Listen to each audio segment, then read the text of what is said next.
साहेब 10 वर्षापूर्वी पेट्रोलचे भाव 70 रुपये होते, आज 100च्या पुढे गेले।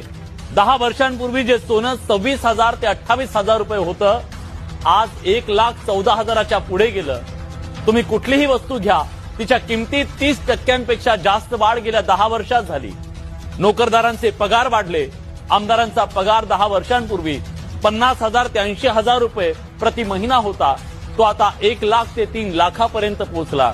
म्हणजे सरासरी 250% वाढ झाली।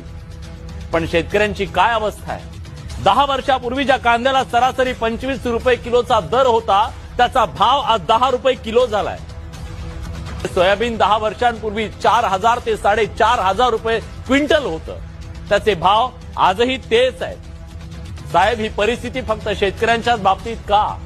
बाकी सगळं सोडा हो, आम्ही शेतकरी ज्या दुकानातून खत बियाणं विकत घेतो ना, ते दुकानदार आमच्या कमिशनवर परदेश दौरे करतायत साहेब। पण आम्ही शेतकरी मुंबईचा किनारा सुद्धा बघू शकत नाही। मुंबई सोडा, जिल्ह्याचं ठिकाण सुद्धा शेतकरी 6-6 महिने पाहू शकत नाही।